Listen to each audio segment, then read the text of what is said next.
Hello, my friends and fellow investors. Weird times we are going through, no doubt. I wanted to take a minute or two to kind of talk about the DFW market because I think there's a lot of, altogether, a lot of misconception about what's going on. This email that I'm sending, it's properties that we literally handpicked in the past few days that we think are going to make a really good opportunity in the DFW market. But I want to say this.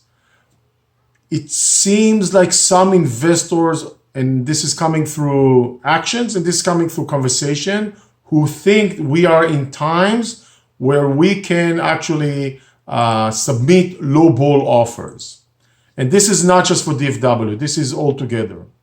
If you are someone who's looking to buy right now and assuming that the economy is going crazy and you want to say, and your mindset is, let me seize the day and take the opportunity and submit lowball offers, the reality is this. In all the markets we are in, right? In all the markets we are in, the demand, the supply of houses dropped since the COVID-19 started, and the demand dropped as well. But by far, the supply dropped more than the demand. So that means we are still seeing a lot of demand for housing relatively to the inventory that's available out there. So anyone who thinks we can, lowball offers here, we are just seeing it's not working. We tried, it's not working. In DFW, we know that about 5%, there's a gap of about 5% on average between asking and accepted offer, 5% below. So if you're coming and you say, oh, here's an opportunity for me to lowball, you're going to waste your time, you're going to waste our time, and we're not going to be able to buy until we understand how to operate. Now, I'm not saying there aren't situations we should offer a low, make a low offer. Absolutely. But we have to be very careful and evaluate every property what it makes sense.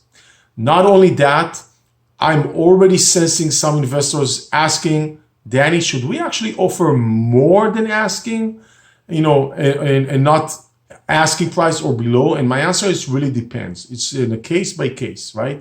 I have an investor who made 6 or 7 offers already in the past 5 weeks or so.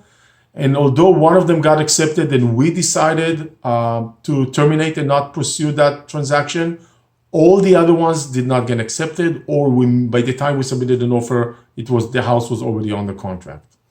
So first thing I want you to understand is kind of the mindset you're coming in. And remember, we are, with all the craziness, there's one thing that's going on around us, and that's the low interest rate. The low interest rate are encouraging, super low interest rate, encouraging buyers to step in and buy and make offers, right? Think about the family that lives in, let's say, Nashville. And 2 years ago, they wanted to buy a house and they were kind of stewing about it and not sure. And they already saw that the market is appreciating. And then a year later, they said, okay, this is a good time for us to make an offer. And all of a sudden, the house they wanted was no longer affordable for them. They could not make the monthly payments. A year forward to nowadays, that house becomes again not only affordable for them, but maybe even more affordable to them. And when I say affordable, I'm not talking about the purchase price as much as I'm talking the monthly payments. The family looks at the house they were considering 2 years ago, thinking about it, afforded. Now they're saying, not only this house that I want is affordable, but it's actually going to cost me less because of the low interest rate, right?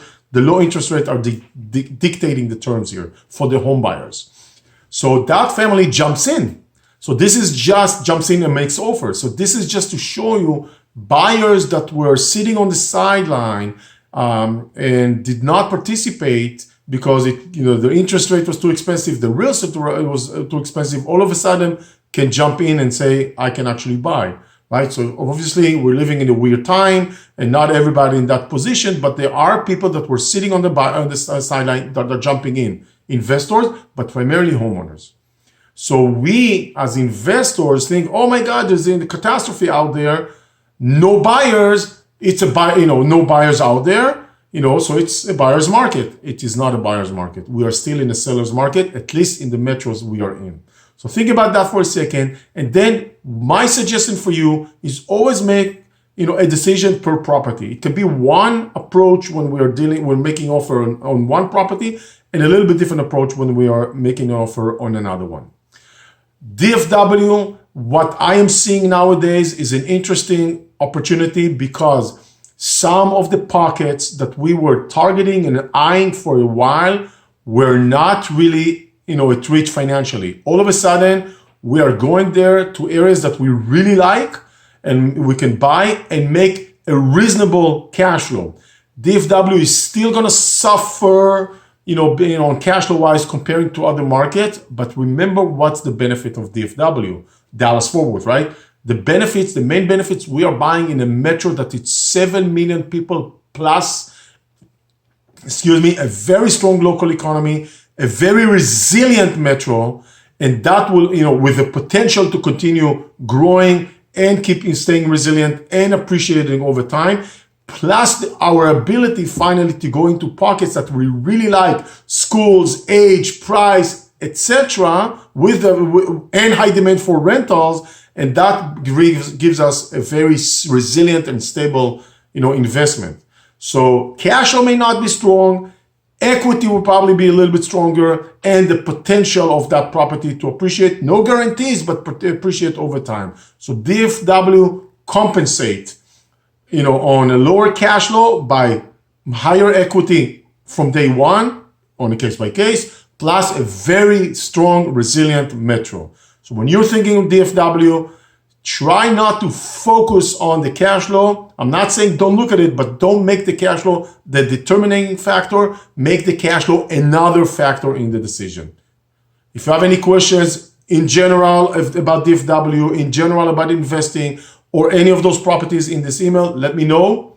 I'll be happy to provide answers, information, direction, guidance. We do it day in, day out. Thanks for taking the time.